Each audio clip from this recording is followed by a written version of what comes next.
Hey guys, welcome back to my channel, or welcome if you're new here. Today's video, we're going to get into fashion supply chains.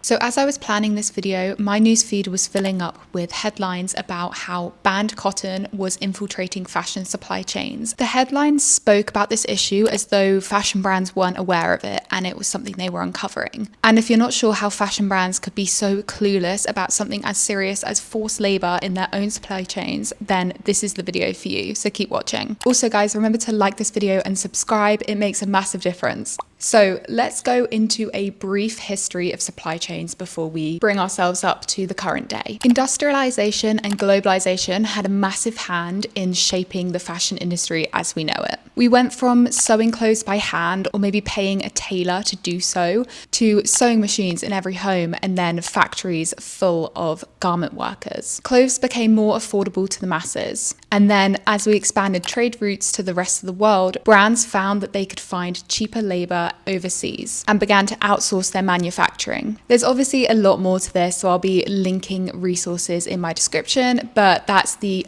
overall idea of what's happening. So like I said, fashion brands found that they could outsource all of their production and no longer have to worry about things like fabric sourcing, logistics, worker compensation. You can probably guess why brands jumped at this chance. It gave them the chance to have little to no accountability over things like wages or working conditions. They didn't have to heavily invest in any infrastructure or have many overhead costs. And because of this lack of investment, they had leveraging power over prices and what factory they worked with, meaning they could demand lower wages or lower costs, and manufacturers would have to match that for fear that they would otherwise move on to another factory. Brands were pretty happy to keep this going for as long as possible, but now sustainability is becoming increasingly important to consumers and to governments.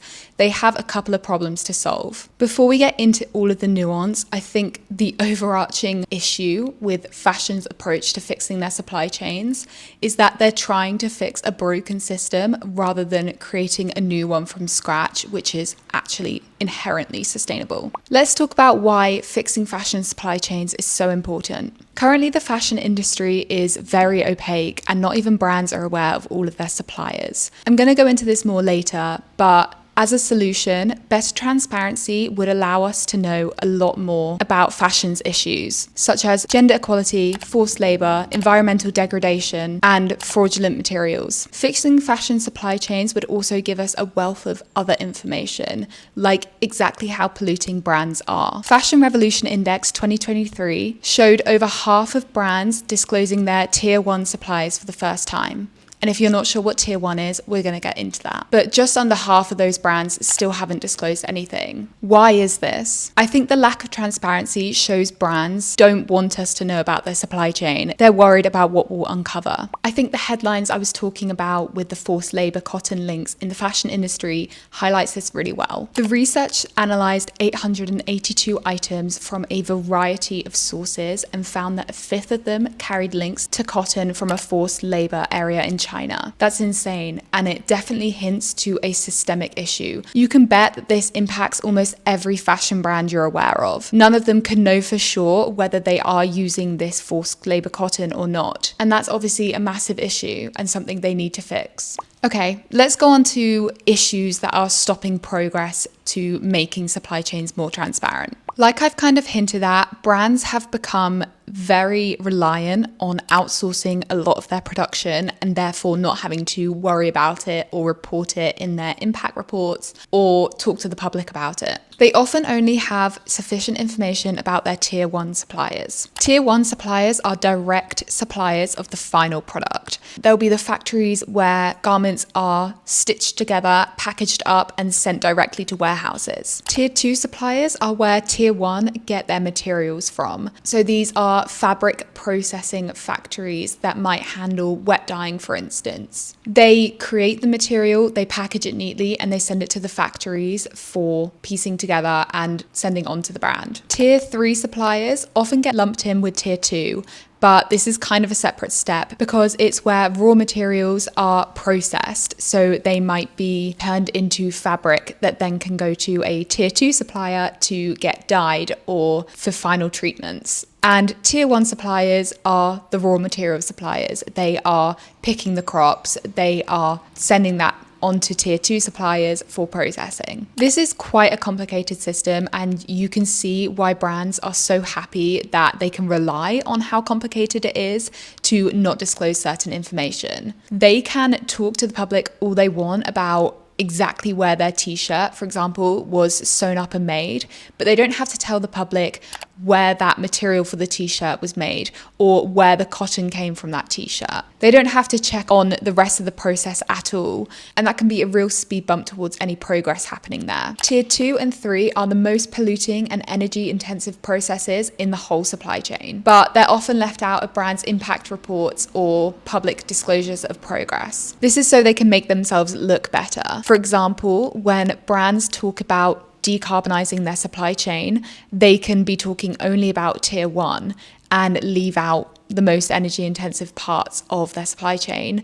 But because consumers don't really know about it, we are none the wiser and we think they're making progress when really they're making progress on the easiest part of the supply chain. If brands were to make the effort to understand their complete supply chain and disclose that, we could have access to so much information which would really help further progress. For example, we can investigate these factories where raw materials are processed. We can find out what the wages are there, what the working conditions are like, how much energy and water they're using, whether they're polluting the environment in any way. The second issue that happens in fashion supply chains right now is illegal subcontracting. Most companies will have a handful of garment factories that they rely on. Obviously, depending on the scale of the brand, you scale this up. But sometimes these factories that they have talked to directly have too much work to do, and they ask another factory to handle the workload for them, saying they'll pay them. This is illegal subcontracting because the brand does not know about this contract between two factories. This happens when a brand might demand double the order that they originally placed, but within the same time frame of the original order. So the original factory will create an often temporary or informal contract, which doesn't have any of the usual legal protection or obligations towards workers. For example, no paid overtime. Brands have no idea that this is happening, or more likely turn a blind eye, so they don't have to deal with it, but they can profit from it. The final issue that fashion does not take into account with its supply chains is the vast scope. So often when brands talk about impact reports, they talk about things that are directly linked to their brand and the clothing they produce. But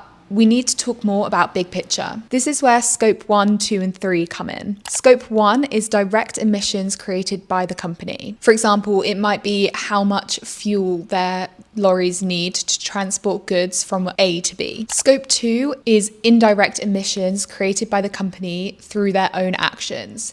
For example, it might be how much heat and electricity the company uses in their offices and warehouses and stores. Scope 3 is emissions that are not directly linked to the company, or I should say directly controlled by a company. So, for example, it might be the emissions or the water usage of growing those raw crops that are then processed into cotton that are then turned into t-shirts. Or it might be the impact of consumers washing their clothes after purchase and hanging them back up in their wardrobes. I want to touch on the future of supply chains and progress we can see, because it's always good to talk about positives. There's currently a lot of legislation in place, and a lot of it is focused on creating more transparency in fashion supply chains to alleviate some of the issues I've talked about. There's a great document that I've been looking at, which is basically a global collective account of all the fashion legislation that's going on in the world right now,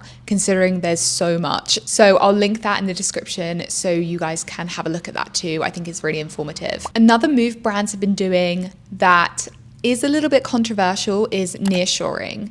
Basically, they want to bring production back to areas closer to home, closer to their Western audiences. And whilst this could mean we have a lot more visibility and a lot more sanctions on labor conditions in their factories, they are leaving behind a workforce which depends on their business.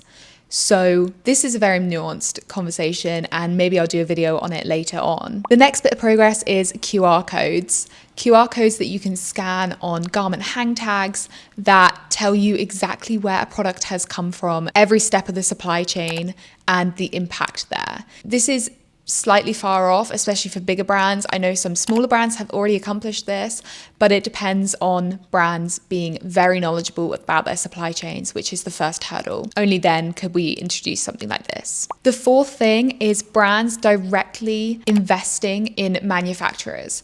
So I know a couple of brands have already put some investment into suppliers, which means that they have a higher stake in how their clothes are made.